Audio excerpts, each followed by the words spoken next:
ত্রিপুরার আইন শৃঙ্খলা রক্ষায় গুরুত্বপূর্ণ ভূমিকা পালন করা এসপিও জওয়ানদের জীবন কি শুধুই ব্যবহার আর অবহেলার গল্প?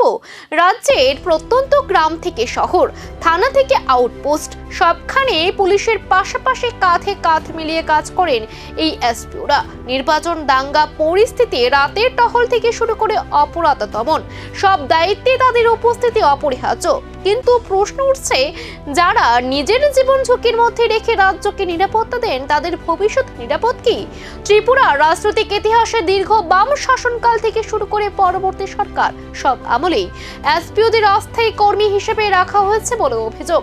বারবার প্রতিশ্রুতি মিললেও স্থায়ী সমাধান আজও অধরা।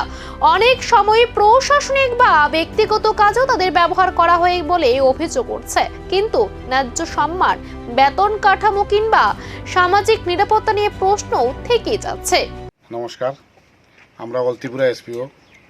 তো আমরা অজেন্দ্র ত্রিপুরার বাড়িতে আমরা গত মার্চ 31 তারিখে মারা গেছে। তো আমরা আইতে পারছি না অনেক দিনের যে অসুবিধার কারণে। তো আমরা অল ত্রিপুরা এসপিও আমরা আজকে আইছি। তো আজকে দেখেন আমরা বিভিন্ন আজকে তাই ইলেকশন ডিউটিতে গিয়া সাইডে আইতে সময় তার ইলেকশন ডিউটিতে বাইক অ্যাক্সিডেন্টে মারা গেছে। এখন তাই বাড়িতে আমরা আইছি, যখন দেখলাম তাইনের পরিবারে তারা 4-5 জন লোক আছে পরিবারে, কিন্তু তারা খুব চলতে কষ্ট হইতেছে। প্লাস তাইনের একমাত্র তাইনের বাবাই রুজি করতো, যে অত্যন্ত ত্রিপুরাই রুজি করতো, শুধু তারা করে সংসারটা চলতো। এখন তার অবস্থা খুবই খারাপ। তো দেখেন আমরা রাজ্য সরকারের কাছে এটাই করতে চাই যে আমরা অল ত্রিপুরার মধ্যে অনেক এসপিও 2018 থেকে এখন পর্যন্ত আমরা 135 জন এসপিও মারা গেছে। আমরা সব জায়গাতেই আমরা যা করে আমরা একটা সাহায্য করছি, কিন্তু আমরা কি সাহায্য করবো? আমরা তো এখন বেতনও আমরা কম। তো আমরা 11,850 টাকা আমরা বেতন পাই। এই বেতন দিয়ে আমরা সংসার চলতে খুব কষ্ট হয়।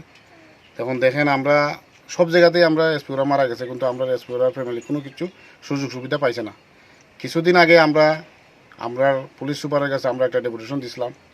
তো আমরার ব্যাপারটা একটু দেখা লাগে। দেখেন কর্মচারীর দেখেন কিছুদিন আগে 5% দিয়ে দিছে, তো আমরা 1 টাকাও বাড়ছে না।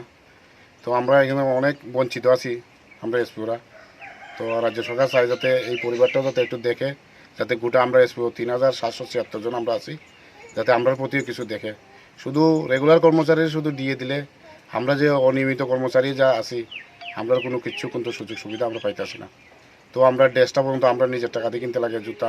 যারা রাজ্যের নিরাপত্তা ঢাল হয়ে দাঁড়ান, তারাই যদি অবহেলা ও অনিশ্চয়তার অন্ধকারে হারিয়ে যান, তাহলে প্রশ্ন উঠে যায়, এই ব্যবস্থায় আসল সুরক্ষা কার জন্য? প্রতিশ্রুতির আলো কি সত্যি তাদের জীবনে পৌঁছাবে, নাকি আরো গভীর হবে বঞ্চনার অন্ধকার? সে উত্তরে এখন অপেক্ষায় ত্রিপুরার হাজারো এসপিও পরিবার।